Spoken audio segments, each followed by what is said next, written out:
चलिए भाई, अब सीधा सौदा से दस्तक दी जाए मुनाफे की तैयारी की तरफ। अनुज भी हमारे साथ जुड़ते हुए। गुड मॉर्निंग साहब। मैं एक चीज जहन में घूम रही है। अपन ने वो फर्म बॉटम इन प्लेस शायद लग गया है, पलट के उसका दरवाजा नहीं खटखटाया, पर एक वो ऊपरी स्तरों पर टिक भी नहीं पा रहा। बिल्कुल, वो मामला ऐसा लग रहा है वो एक धक्के की जरूरत, तो धक्का मिल नहीं रहा है। बिल्कुल। आप कैसे देख रहे हो? बिल्कुल Ashish, good morning. Veeru, good morning. सबसे पहले तो हमारे सभी व्यूअर्स को Good morning. दशहरे की बहुत बहुत शुभकामनाएं और दशहरे की बधाई। थोड़ा दो माइंड में था मैं कि हम सेलिब्रेट करें या ना करें, तो ये डिसाइड किया कि नहीं, थोड़ा म्यूटेड सेलिब्रेशन रखेंगे, क्योंकि आई थिंक अगर रतन टाटा जी होते तो वो भी यही चाहते कि लाइफ मस्ट मूव ऑन। तो ठीक है, तो कल उनको हमने रिस्पेक्ट दी, लेकिन एक दशहरे का फेस्टिवल बड़ा फेस्टिवल है, तो ये डिसाइड किया कि नहीं, हम उस सेलिब्रेशन के साथ जो म्यूटेड सेलिब्रेशन है उसके साथ आगे बढ़ेंगे। लेकिन सभी को दशहरे की बहुत बहुत शुभकामनाएं।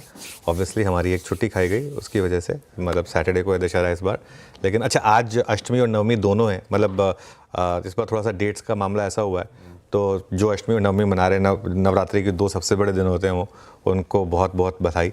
और मेरी तो खुद की दो बेटियां हैं, तो हम तो जैसे वो कंजक करते हैं, तो जो भी उसको सेलिब्रेट कर रहे हैं, आप सबको उस नवरात्रि की बहुत बहुत शुभकामनाएं। और कल दशहरे के साथ इस फेस्टिविटी का कल्मिनेशन होगा। उसके बाद हम दिवाली की तरफ बढ़ेंगे। 20 दिन के बाद दिवाली है ऑब्वियसली, तो खैर ये लगा ही रहेगा इस तरीके से। अब मैं आता हूँ आशीष के सवाल पर, और वो इम्पोर्टेंट सवाल है, टिक क्यों नहीं पा रहे हैं हम बाजार? देखिए, एक चीज़ तो बहुत क्लियर है, मार्केट में बॉटम बना है, या एटलीस्ट थ्योरी है कि मार्केट में बॉटम बना है, लेकिन हम हायर लेवल पर टिक नहीं पा रहे हैं। अच्छा, वो बात निफ्टी के लिए, लेकिन अगर आप बैंक निफ्टी देखेंगे ना, कल बैंक निफ्टी अच्छा था। बैंक निफ्टी, और बैंक निफ्टी में कल हमारी बात भी हुई थी कि परसों वो सिर्फ पॉलिसी की वजह, वो एक्सपायरी की वजह से गिर गया था, वरना पॉलिसी अच्छी थी, तो वो डिफरेंशियल बैंक निफ्टी ने भर दिया। लेकिन निफ्टी में एक चीज़ देखिए, इस हफ्ते लगातार निफ्टी ने हायर लो बनाया है, लगातार। वो टेबल आएगी आपकी स्क्रीन पर। मंडे को जो हमारा वॉश आउट था, जिस मंडे को जो लो लगा था 24,694, पलट के नहीं देखा, 24,756, 24,947, और कल का लो फिर भी all said and done higher than परसों का लो 24,979। एक चीज़ है, शायद आज का लो कल के लो से नीचे हो जाए, क्योंकि गिफ्ट निफ्टी बता रहा है कि हम हल्के से गैप डाउन पे खुलेंगे, और कल हम डे लो पर बंद हुए थे। लेकिन जो अगली टेबल है, या जो अगला पॉइंट है कि निफ्टी डे हाई से काफ़ी नीचे बंद हो रहा है, अब आएगी वो अगली टेबल। अब उसमें मैंने लिया है डे का हाई और बंद कहाँ हुए। अगेन October 7 तो वॉश आउट था, लेकिन फिर भी 25,143 का हाई था हमारा, हम बंद हुए 24,795 पर। 8 अक्टूबर को फिर भी लगा कि हम डे हाई के काफ़ी करीब बंद हुए, 25,044 हाई था, 25,013 पर बंद हुए। अगले दो दिन देखिए, पॉलिसी वाले दिन हमारा हाई था 25,234 का, और हम बंद कहाँ हुए 24,982 पर। कल का हमारा हाई कहाँ था 25,134 का, हम बंद कहाँ हुए 24,998 पर। मतलब स्पेशली लास्ट दो दिन में मार्केट ने आपको दोनों साइड की ट्रेड दी है। डिप्स पर बाय करने पे पैसा बनाया, लेकिन अगर आपने जहां पे मार्केट घूमा वहां पे सेल कर दिया, तो इंट्राडे में आपका शॉर्टिंग पर भी पैसा बना। अब बाजार क्यों नहीं टिक पा रहा हाइस पर, ये बड़ा सवाल था। दो कारण है उसके, मेरे हिसाब से दो कारण है जो मार्केट हाइस पर नहीं टिक पा रहा है। पहला कारण है वीकेंड पर इजराइल के रिटेलिएशन का खतरा। मैं बहुत रिपोर्ट्स पढ़ रहा हूँ।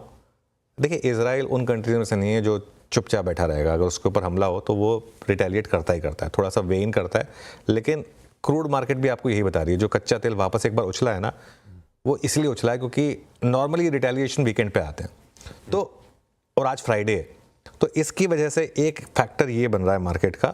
और दूसरा फैक्टर है all said and done FIIs की हायर लेवल पर ताबड़तोड़ सेलिंग है, ना सिर्फ कैश में बल्कि इंडेक्स फ्यूचर्स में भी लगातार उनकी सेलिंग जो है वो कंटिन्यू कर रही है। तो ये दो कारण है जिस वजह से मार्केट जो है हाइस पर नहीं टिक पा रहा है। अब मैं आता हूँ अप्रोच पर। यहाँ से अपना लो कितने दूर है? 300 पॉइंट, जो 24,694 का लो था, करीब करीब 300 पॉइंट दूर है। हाँ, और रिवॉर्ड कितना है आपका अगर ये मार्केट चलने लगा था? क्योंकि मेरा मानना ये है कि बॉटम बन चुका है। रिवॉर्ड है 1200 से 1500 पॉइंट का। देखिए, मैं अपनी स्ट्रैटेजी रोज़ नहीं बदलता हूँ, मेरा एक व्यू बहुत क्लियर है। इस मार्केट में आपको पैसा बनेगा अगर आप थोड़ी सी पेशेंस रखेंगे और मार्केट के बड़े ट्रेंड पे बिलीव रखेंगे। स्टॉप लॉस लग गया तो लग गया, बैड लक, उसमें कुछ नहीं कर सकते, लेकिन ये अप्रोच रहेगी मार्केट पर। ना, बिल्कुल ठीक है, और अभी तक वो अप्रोच ब्यूटीफुली वर्क भी कर रही है हमारे फेवर में। खैर, ये रणनीति, और खैर ये ऊपरी स्तरों पे क्यों थक रहे हैं वो सबसे बड़ा सवाल था। बिल्कुल ठीक, वीकेंड सामने, थोड़ा सा जियोपॉलिटिकल तड़के पे अपन नजर रखेंगे। और दूसरी तरफ हाँ FIS की सेलिंग, इस पर मेरे ख्याल से आगे अपन लोग जब सेटअप वेटअप डिस्कस करेंगे और डिटेल में चर्चा करेंगे। लेकिन शुरुआत कर देते हैं आज फ्राइडे के इस मुनाफे की तैयारी की, इस समय की, आज सुबह की टॉप हेडलाइंस के साथ।